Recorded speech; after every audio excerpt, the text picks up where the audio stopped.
আল্লাহ রাব্বুল আলামিন হযরত দাউদ নবীকে বলবেন, দাউদ নবী কোরআন থেকে তেলাওয়াত করুন। দাউদ নবী বলবে, ওগো আল্লাহ, কোরআন তো করতে জানি না, কারণ কোরআন তো আমি পড়ি নাই, আমি পড়েছি জাবুর কিতাব।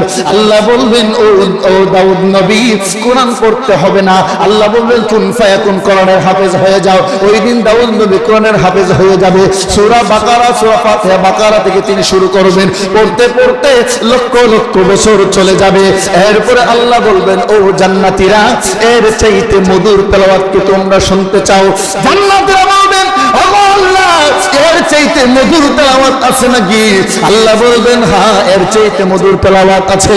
এবার আল্লাহ বলবেন, ওগো নবীজি, আপনার কাছে আমি কোরআন নাজিল করেছি, এবার আপনি আপনার কণ্ঠে কোরআন তেলাওয়াত করে শোনায়া দেন।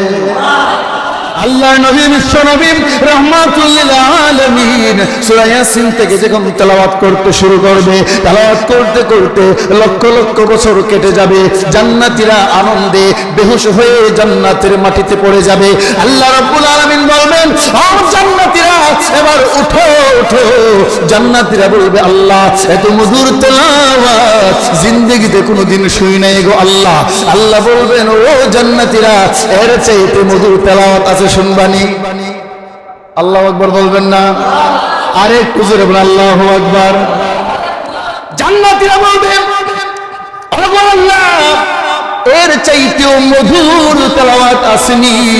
আল্লাহ বলবেন, ও জান্নাতীরা, জনম্বরী পৃথিবীতে কারি আব্দুল বাসেদের কণ্ঠে তেলাওয়াত শুনেছো, আহমদ নাইনার কণ্ঠে তেলাওয়াত শুনেছো, আমার দেওয়া কালাম, আমার দেওয়া কণ্ঠে তোমরা শুনেছো, কিন্তু আমার কালাম, আমার কণ্ঠে তো শোনো নাই। আমি আল্লাহ নিজে স্বয়ং আজকে আমার কণ্ঠে সূরা রহমান তেলাওয়াত করে শোনাবো। ওই দিন আল্লাহ সেদিন তেলাওয়াত করবেন সূরা রহমান থেকে। সেদিন আর রহমান আল্লাহ পড়বেন না, একটা শব্দ বাড়ায় তিনি সেদিন বলবেন, আনা রহমানু আল্লামাল কুরআন খালাকাল ইনসান। আল্লাহ সেই দিন আল্লাহ সেই তেলাওয়াত করে, সেদিন আনার রহমান করে, সেদিন আল্লাহ সমস্ত, এদিকে তাকান, সেদিন আল্লাহ সমস্ত জান্নাতীদেরকে সূরা আর রহমান করে যখন শোনাইতে শুরু করবে, লক্ষ লক্ষ বছর কেটে যাবে। জান্নাতের প্রহরীরা আমার কাছে বারবার স্লিপ দিতে থাকবে, টোকেন দিবে আর বলবে, ওগো আল্লাহ, এবার মাহফিল সমাপ্ত করুন, আর দীর্ঘ কইরেন না, আর লম্বা কইরেন না, মাহফিল শেষ করুন, মাহফিল শেষ করুন।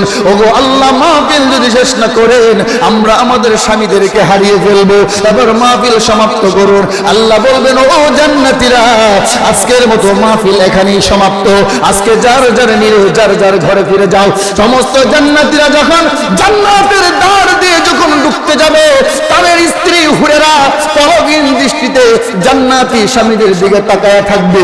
এবার জান্নাতীরা বলবে, ও হুরেরা, ও আমার প্রাণের স্ত্রীরা, তোমরা কি আমাকে চিনো না?